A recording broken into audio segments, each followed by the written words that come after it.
Hi everyone, in front of me I've got a REALME V60 Pro, and let me share with you how to enable the Google backup on this device.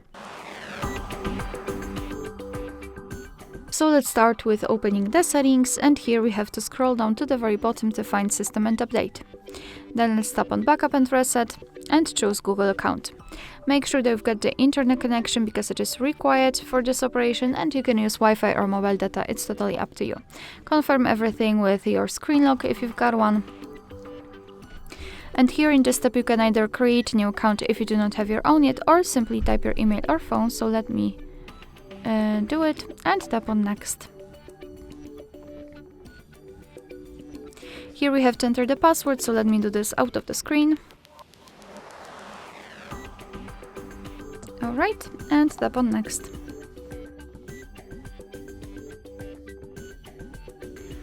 Here we have to decide who will be using this device, so just mark the option and tap on Next.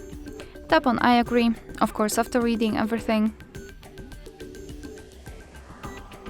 Alright, so here we have to decide what kind of data we want to backup, so photos and videos or other device data.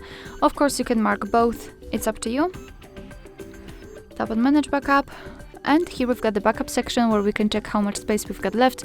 You can manage the storage, so for example remove some unnecessary files. Here we've got the backup details, advanced settings, and to be honest I highly recommend to keep this option turned off to avoid some charges. And to finish everything, simply tap on Backup Now, and basically from now on your device will backup the data. Alright, so that will be all. Thank you so much for watching. I hope that this video was helpful, and if it was, please hit the subscribe button and leave the thumbs up.